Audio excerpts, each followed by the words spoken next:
अगले दिन आलोक काम की तलाश में निकल जाता है, लेकिन सारा दिन भटकने के बाद भी उसे कोई काम नहीं मिलता और वो निराश होकर एक पेड़ के नीचे आकर बैठ जाता है। तभी एक आदमी उसके पास आता है और उससे कहता है, नमस्कार भाई साहब, मेरा नाम राजीव है और मैं इस गांव में नया आया हूँ। क्या आप भी इस गांव में रहते हैं? जी, मैं भी इसी गांव में रहता हूँ और यहीं पास में ही मेरा घर है। अगर आप बुरा न मानो तो मैं एक बात पूछूं? जी कहिए। आप कुछ परेशान दिख रहे हैं, क्या बात है? जी दरअसल मैं काम की तलाश में हूँ, लेकिन कहीं बात नहीं बन रही। सोचा था कुछ बनाकर बेचूंगा, लेकिन उसके लिए जगह नहीं है मेरे पास। जगह नहीं है मतलब? मतलब मेरा घर बहुत ही छोटा है और मेरे पास इतने पैसे नहीं है कि मैं नई जगह खरीद सकूं। ओहो, तो ये बात है।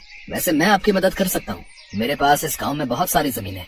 अगर आप चाहें तो उस जगह का इस्तेमाल कर सकते हैं। क्या सच में? और जब आपकी कमाई अच्छी होने लगे तो उसमें से कुछ पैसे आप मुझे भी दे दीजिएगा। जी आपका बहुत बहुत शुक्रिया। राजीव आलोक को अपनी जमीन दिखा देता है, जिसके बाद आलोक वहाँ पर अपना रोटी सब्जी बेचने का काम शुरू कर देता है। साथ ही शोभा भी आलोक की मदद के लिए आ जाया करती थी। आलोक की रोटी बिजनेस का काम बहुत अच्छे से चलने लग जाता है। सभी को उसकी रोटी सब्जी बहुत पसंद आती है। उसकी दुकान पर ग्राहकों की भीड़ लग जाया करती है। आलोक अच्छी कमाई करने लग जाता है। उस कमाई से वो धीरे धीरे अपना सारा कर्ज उतार देता है। फिर एक दिन वो राजीव के घर जाता है। अरे आलोक भाई, आओ आओ, क्या हाल है आपके? आज मेरे यहाँ कैसे आना हुआ? जी मैं बिल्कुल ठीक हूँ। ये रहे आपके पैसे। बुरे वक्त में आपने मेरा साथ दिया, उसके लिए आपका बहुत बहुत धन्यवाद। इसके बाद आलोक हर महीने राजीव को पैसे देने लगता है। एक दिन राजीव पैसे लेते हुए कहता है, आलोक, मैं तुम्हारी मेहनत देखकर बहुत खुश हूँ। मैं सोच रहा था मैं ये जमीन तुम्हारे नाम ही कर देता हूँ। इसके बदले तुमसे जितना हो सके उतने पैसे मुझे देते रहना। ये क्या बात कर रहे हैं? आपकी जमीन अब मेरे नाम? हाँ, मैंने फैसला कर लिया है। इस बात से आलोक बहुत खुश होता है। अब वो अपने काम को और भी मेहनत और लगन के साथ करता। लेकिन एक दिन जब आलोक रोटी सब्जी बेच रहा था, तभी अचानक उसकी दुकान पर पुलिस आ जाती है। भाई कौन है इस दुकान का मालिक? जल्दी से बुलाओ उसे। साहब ये तो मेरी ही दुकान है, मैं ही इसका मालिक हूँ।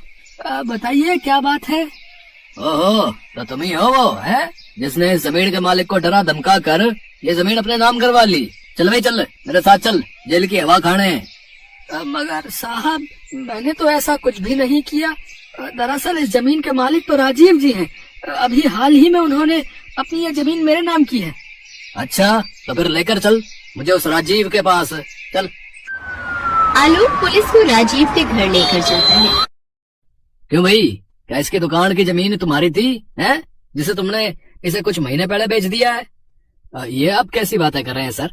कौन सी जमीन? मैं तो इसे जानता भी नहीं हूँ। कौन हो भाई तुम, और मुझ पर झूठा इल्जाम क्यों लगा रहे हो?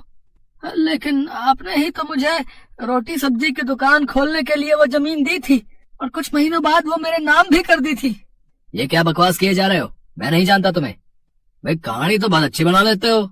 अब चलो जेल, वहाँ की हवा खाने, वहीं तुम्हारी अकल ठिकाने आएगी। चल।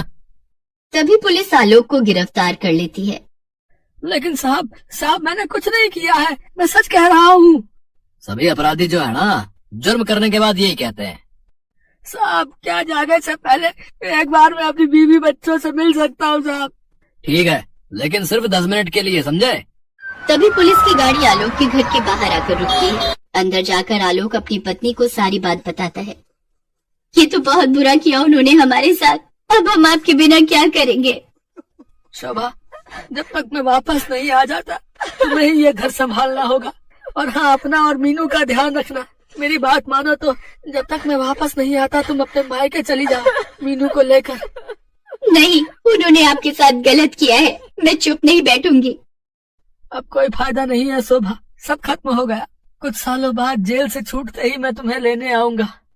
पापा मत जाओ ना हमें छोड़कर। इसके बाद आलोक मीनू और शोभा को गले लगा लेता है और तीनों फूट फूट कर रोने लगते हैं। तभी पुलिस आलोक को अपने साथ लेकर चली जाती है। तकरीबन 3 साल जेल में गुजारने के बाद आलोक वापस शोभा और मीनू को लेने उसके मायके जाता है। शोभा तुम ठीक तो हो ना? और मीनू कैसी है? हम दोनों हर रोज आपको याद करते थे।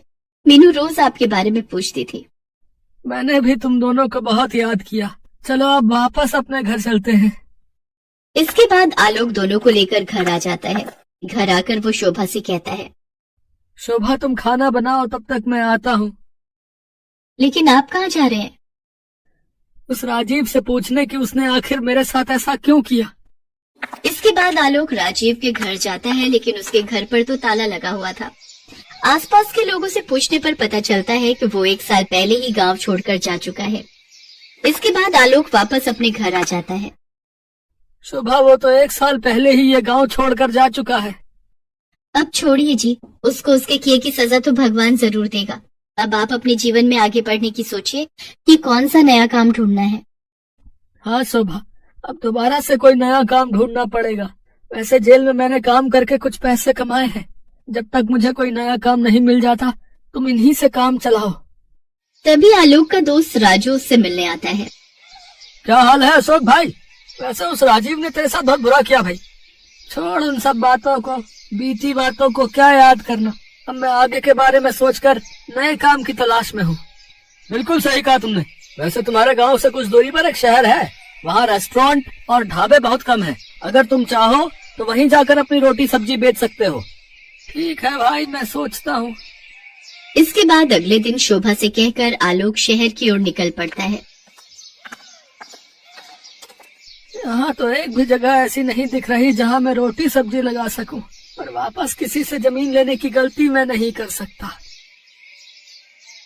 हाँ, ये ठीक रहेगा। साइकिल पर रोटी सब्जी बेचूंगा। इसके बाद जो थोड़े बहुत पैसे की बचत उसने जेल में रहकर की थी, उनसे वो एक साइकिल खरीदता है। इसके बाद आलोक रोज गांव से आना जाना करता है। साइकिल पर घूम घूम कर रोटी सब्जी बेचता है। रोटी सब्जी ले लो, रोटी सब्जी। सभी आलोक की रोटी सब्जी खाने लगते हैं। धीरे धीरे उसकी कमाई काफी अच्छी होने लग जाती है, जिससे वो शहर में किराए पर घर ले लेता है और अपनी पत्नी और बेटी को भी अपने साथ शहर में ही रखता है। अब उसकी आर्थिक स्थिति बहुत अच्छी होने लगती है।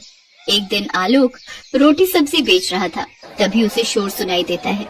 जब वो वहाँ जाकर देखता है तो सड़क हादसे में एक आदमी की जान चली गई होती है, जिसके कारण वहाँ भीड़ लगी होती है।